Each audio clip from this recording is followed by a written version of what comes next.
اعوذ باللہ من الشیطان الرجیم بسم اللہ الرحمن الرحیم اما بعد فقد قال رسول اللہ صلی اللہ علیہ وآلہ وسلم ان لقتل الحسین حرارۃ فی قلوب المؤمنین لا تبرد ابدا۔ ناظرین اکرام، عزاداران مظلوم کربلا، ماتمداران سرکار ابا عبداللہ حسین، سب سے پہلے آپ تمامی عزادار،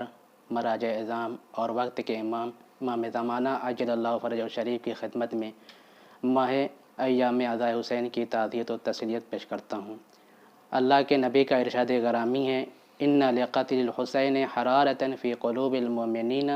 لا تبرد ابدا۔ بے شک قتل حسین سے مومنین کے دلوں میں ایسی حرارت پیدا ہو گئی ہے جو کبھی ٹھنڈی نہیں ہوگی۔ اس حدیث کو پڑھنے کے بعد سوچنے پر مجبور ہوا کہ آخر قتل حسین سے مومنین کے دلوں میں وہ کون سی حرارت پیدا ہو گئی ہے جو کبھی ٹھنڈی نہیں ہوگی۔ جب ہم نے قریہ بقریہ، شہر بشہر، ملک بیرون ملک، دنیا کے خطے خطے میں نظر ڈالی تو دیکھا کہ اگر کہیں پر ایک بھی حسین کا چاہنے والا ہے، حسین کا عزادار ہے، حسین کا ماتمدار ہے، تو وہ مجلس عزائے حسین کا اہتمام کرتا ہے، مراسم عزاداری کا اہتمام کرتا ہے، فرش عزائے حسین بچھاتا ہے، اور کوئی اہتمام و انتظام نہ ہونے کی صورت میں راہ حسین میں، یاد حسین میں اپنی اولاد کو بیچ دیتا ہے۔ تب سمجھ میں آتا ہے کہ یہی وہ حرارت عشق حسینی ہے جو قتل حسین سے مومنین کے دلوں میں پیدا ہو گئی ہے، جو کبھی ٹھنڈی نہیں ہوگی۔ مگر اس سال اس حرارت میں شدت بڑھ گئی ہے۔ ایام عزائے حسین قریب سے قریب تر ہوتا جا رہا ہے اور پوری دنیا میں یہ وبائی بیماری پھیلتی جا رہی ہے۔ ایسے میں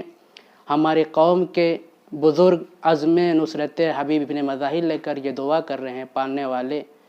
تجھے واسطہ ہے حسین غریب کی مظلومیت کا، پورے جہاں سے اس بیماری کا خاتمہ کر دے۔ ہمیں حسین کی عزاداری بھی کرنا ہے اور بیماری سے بچنا ہے۔ اسی طریقے سے ہمارے نوجوان یہ دعا کر رہے ہیں کہ خدایا تجھے واسطہ ہے حسین مظلوم کی مظلومیت کا، کہ ہمیں حسین غریب کی عزاداری کرنا ہے، عباس علمدار کا علم اٹھانا ہے، علی اکبر کا تابوت اٹھانا ہے، قاسم کے پامال لاشے کا تابوت اٹھانا ہے، حسین کے شیرخوار بچے علی اصغر کا جھولا اٹھانا ہے۔ تجھے واسطہ ہے حسین غریب کی مظلومیت کا کہ اس سال اس وبا بیماری کو جلد از جلد ختم کر دے، تاکہ ہم حسین کا تعزیہ اٹھا سکیں، حسین کا غم منا سکیں۔ اسی طریقے سے ہمارے قوم کے ننھے بچے بچیاں ہر سال کی طرح یہ آرزویں لے بیٹھی ہیں کہ اس سال بھی محرم میں سکینہ کا تابوت اور اصغر کا جھولا اٹھانا ہے، مگر ہر عزادار پریشان ہے۔ اے ابن زہرا تو ہی مدد کر، ختم یہ بیماری ہو، شہ کی عزاداری ہو۔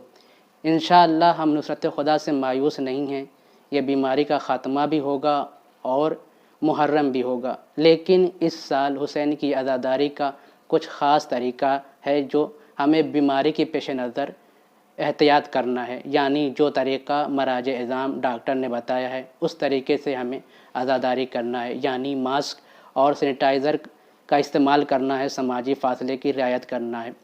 اس کے علاوہ ائمہ علیہم السلام نے ہمیں عزاداری کے کچھ خاص طریقے بیان کیے ہیں کہ جن پر عمل کرتے ہوئے ہم حسین کی عزاداری کر سکتے ہیں۔ ان میں سے پہلا طریقہ یہ ہے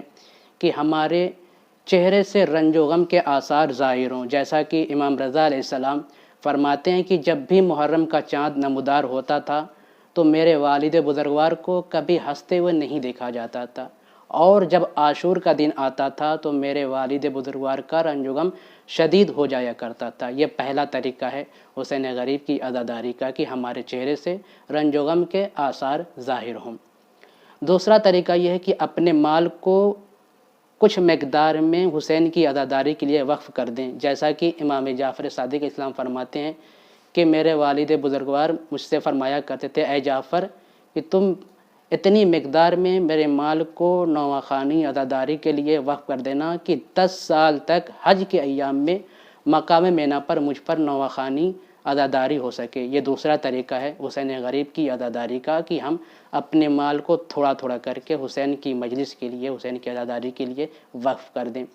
تیسرا طریقہ ہے حسین غریب کی عزاداری کا کہ حسین، اصحاب حسین کے شان میں رونے رولانے کی غرض سے اشعار کہنا، جیسا کہ